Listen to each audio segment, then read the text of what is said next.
Tim Tebow on the map, back on the board again.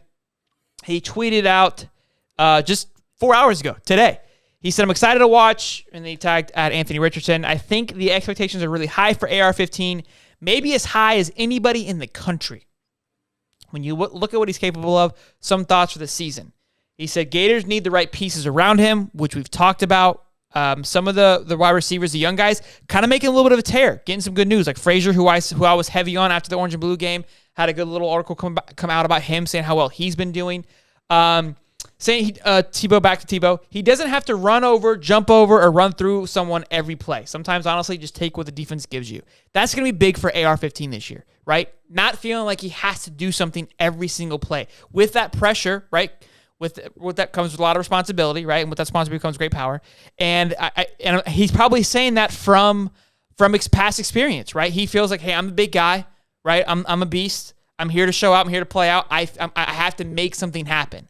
Right, and I think where hopefully AR can figure that sooner rather than later. Of look, be patient. Don't just feel like you have to roll out and be the guy every single time. Allow the players around you to do them. You also have a talented arm, right? Maximize the arm. The leg should almost be like, crap, we forgot this guy could run too. Not, oh, we have to be prepared for him to run, right? And I think that's where Lamar, in a sense, has made somewhat of a career thus far, because he has done a good job of being able to throw out of the pocket. And then when he takes off and runs, you go, son of a bitch, right? Patrick Mahomes, the same thing. When he takes off and runs, you're like, God, I forgot the guy can run too, right? Because he has such a good arm. That's what AR has to be able to do. Kyler, same thing, yeah. Who? Oh, Kyler. Yeah. He's not there yet. He's not there yet, but yes. And then he goes, it's not just about explosive ones, but also the consistent ones. And again, this is going to be another big one with somebody who's come in.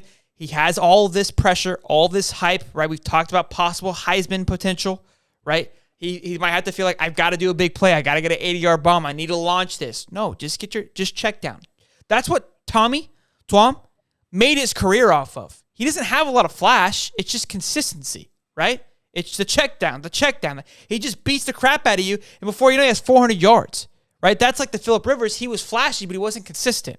So those tweets were subtle, and it seems very simple, but when you're 18 years old and you're in this limelight, it's not that simple. It's going to be a lot harder than I think we realize for AR to figure out. Hopefully, look, that's where Billy comes into play. That's where these coaches come into play. That hopefully they can get that dialed in, but it's going to be interesting. Well, look, I mean, once Anthony Richardson realized that you can go 150 miles an hour, I think he may need to just have the mindset of just dial it down a minute, put a governor on that thing.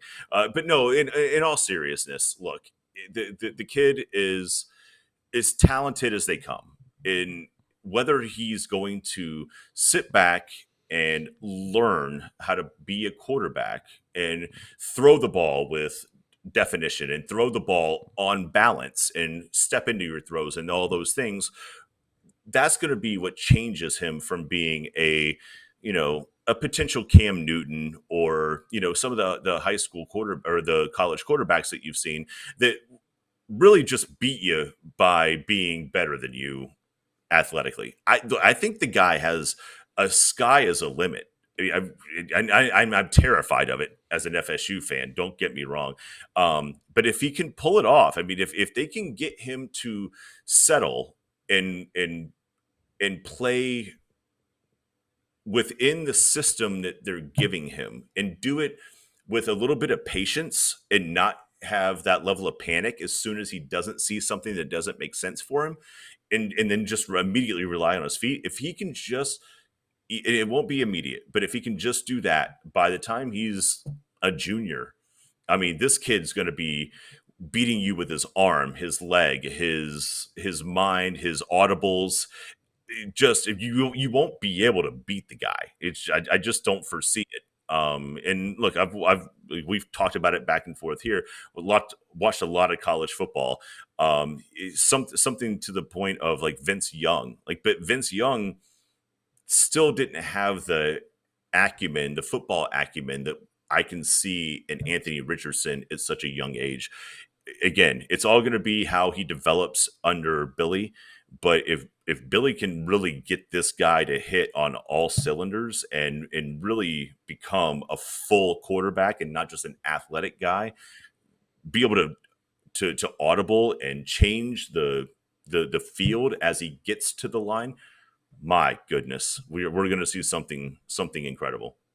I look, I'm excited. My biggest fear in what Muddy just said is the injury prone. Because my golly, if that kid goes down, we're stuck with my boy Miller, who I was high on, and yeah. I mean, look, we still have my dark horse. You think he's coming back? Emery, where's he going? Where's Emery gonna land?